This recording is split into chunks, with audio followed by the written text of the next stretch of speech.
Chapter 25. The Blue Bear, Ihur. Its structure, character and nourishment. Its usefulness as a cultivator of the soil.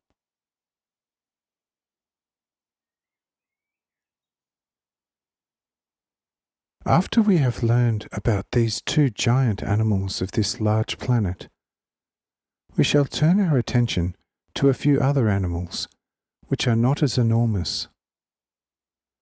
They are, however, important enough to deserve some thought.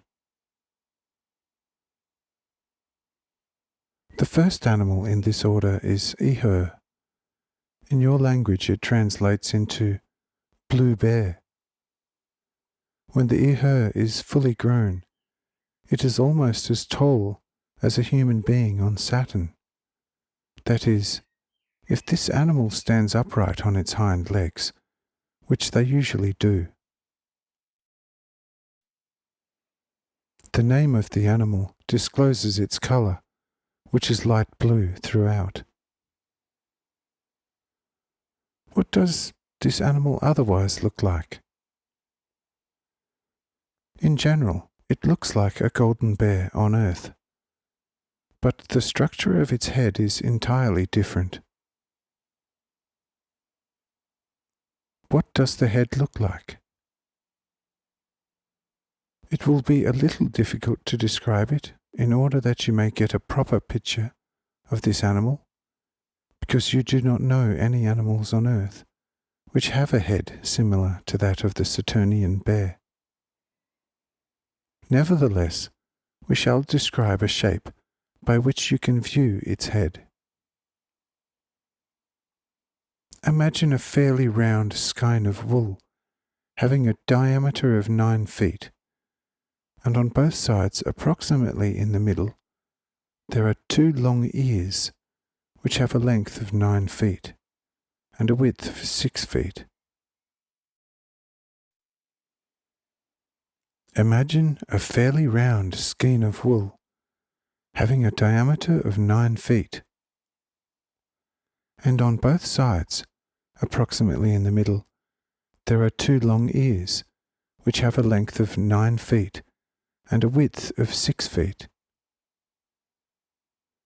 Imagine furthermore 2 long winding horns at the uppermost part of this skein, each being 18 feet long and approximately 3 feet apart from each other.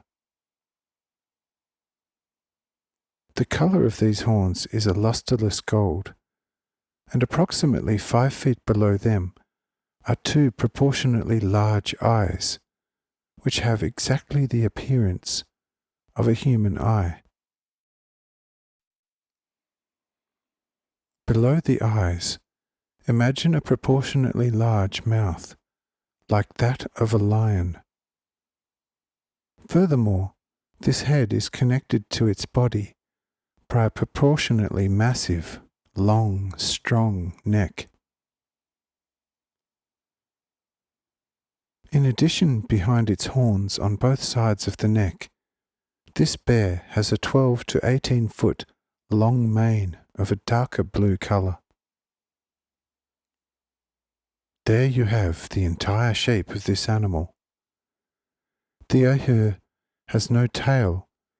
However, in its place there is a little longer and darker hair.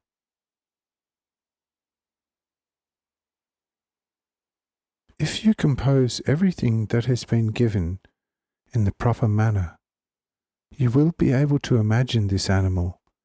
If you add to this that the Ihur often measures several times 300 feet, beginning with the horns and ending with the hind legs.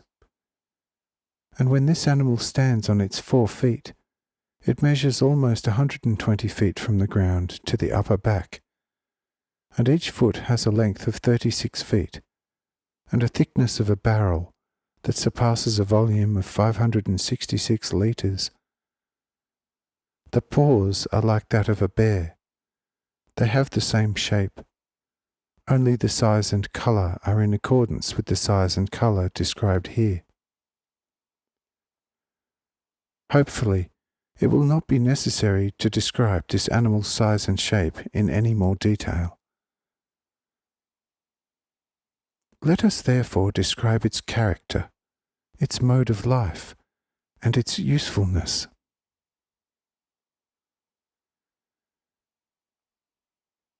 The ihur is usually good-natured. However, it should not be provoked or pursued. If provoked, it soon changes its good-natured character and becomes quite vicious and enraged. While in this condition, nothing is safe.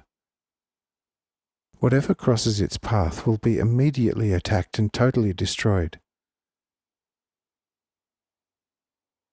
Although this animal is not any taller than a human being on Saturn, it has the strength of 10 men. That is the reason why a malicious person on Saturn would not fare well if he came in conflict with such an incensed animal by himself. The Saturnites shy away from this animal, despite its good nature. They try to chase it away with all kinds of means and drive it from areas populated by human beings. That is why this animal is very rarely seen by anyone. What is the nourishment of this animal? It nourishes itself with grass, roots, and young branches from trees and shrubs. It never eats flesh, not even in an emergency. If provoked, it tears apart humans and animals, then lets them lie there and leaves. A very peculiar characteristic about this Saturnian bear is that it has a very peculiar fear of its own anger. For this reason, this animal, guided by its own instinct, carefully avoids, wherever possible, any situation where it might become enraged. Such an instinct would be a blessing for many human beings on earth, especially those who are ambitious quarrellers and belligerent patrons, who do their utmost to find situations where they can quarrel. This information should suffice. We shall now turn to the usefulness of this animal. The ihur can rightfully be considered the cultivator of wilderness areas. In a very short time, it loosens up large areas of soil with its extraordinarily strong claws, and it does this so well that even the Saturnites with their good tools would not be able to match it. What does this animal do after it has loosened the soil? It looks for the fruitful areas and searches for all kinds of edible root vegetables and places them into the loosened furrows. The intent, of course, is not to cultivate a field, but rather to gather a supply of food.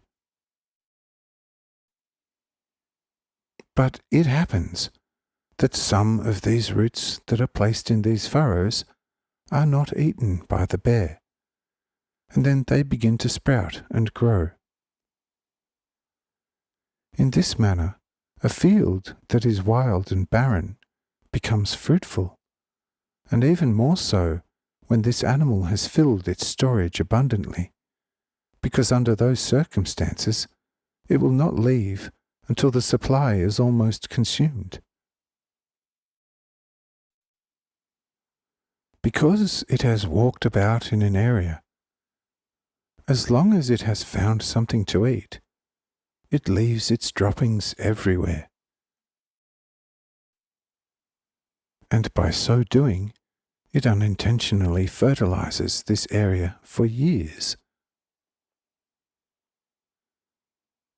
When human beings on their frequent travels in these large countries find such places, they know that they are in the neighborhood of such an animal. they wait for extended periods of time to find out if this animal will make further use of such a field. Should this not be the case, that is proof to them that the Ahur has left this place, and then they will take possession of this field. It does happen occasionally that the bear returns because of the roots.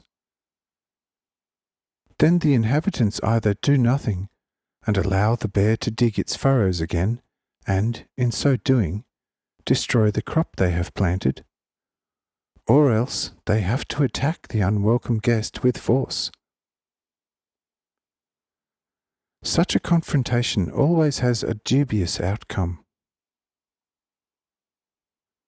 The animal will always fight for its prerogative and will not easily leave. As for the human beings, it is not easy for them to leave such a new fertile land either. Should such an animal be conquered or driven out, then the inhabitants do not have to fear any further disturbance or its return. Even if they are not able to kill this animal, by pursuing it, they get the animal to the point that it notices it has been hunted, and since this animal, when in a quiet state, fears its own anger, it will not return to the place where it has been provoked. This is everything which is noteworthy about this animal. We shall now continue with another animal that inhabits this planet.